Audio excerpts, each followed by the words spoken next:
Carter Road, Mount Road, French Quarters, MG Road, HSR, Fountain House, Park Street, Barakaba. We've been here, we've been there, Veka's been just everywhere. కుటం ఈ సన్నాసులు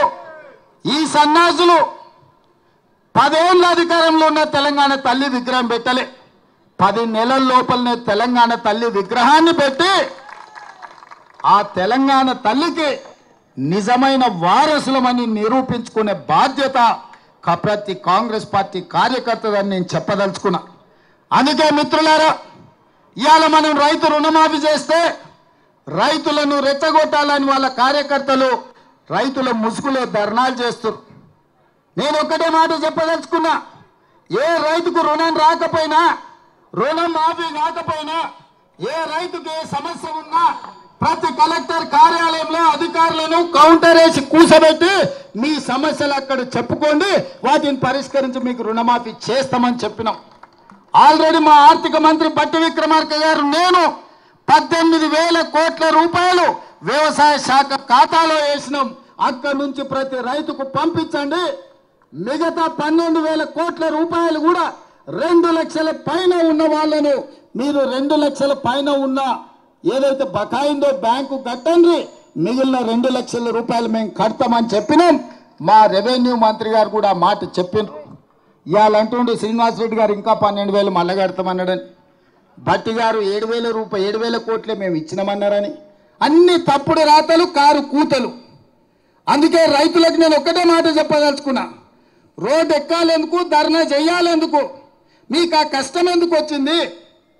6 నెలల లోపల 31,000 కోట్ల రూపాయలతోటి 2 లక్షల వరకు రైతులకు రుణమాఫీ చేస్తామని 15 ఆగస్టు లోపల చేస్తామని మాట ఇచ్చిన మేము 18,000 కోట్ల రూపాయలు చెల్లించినాం. బ్యాంకులలో నగదు అందుబాటులో పెట్టినాం, మిగతావి కూడా మాఫీ చేస్తామన్నాం. ఈ సన్నాసులను నమ్ముకొని రోడ్ల మీద తిరిగితే ఆయాసమే వస్తుంది.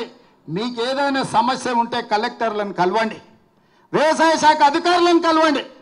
ఈ ప్రభుత్వం ఉన్నదే మీకోసం.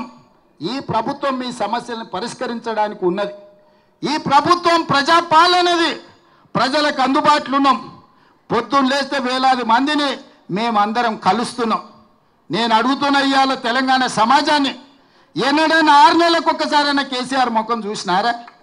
ఫామ్ హౌస్లో బోర్లో వండుకునేటోడు ఇవాళ రోజుకు 18 గంటలు నేను మా మంత్రులు గ్రామాలు తిరుగుతూనే ఉన్నాం కదా, వచ్చిన వాళ్ళనల్లా కలుస్తూనే ఉన్నాం కదా, మీ సమస్యలు వింటూనే ఉన్నాం కదా, మీ సమస్యలు పరిష్కరిస్తూనే ఉన్నాం కదా.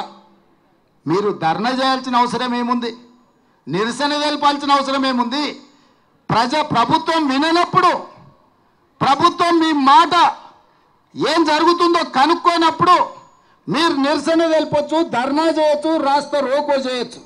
కానీ ప్రభుత్వమే మీ దగ్గర ఉండి ప్రభుత్వం వింటున్నప్పుడు, ప్రజాపాలన జరుగుతున్నప్పుడు, ప్రజాభవన్లో ప్రజల సమస్యల్ని వారంలో 2 రోజులు మా అధికారులు మా చిన్నారెడ్డి గారు తీసుకుంటున్నప్పుడు మీకెందుకు కష్టం రైతులారా అని నేను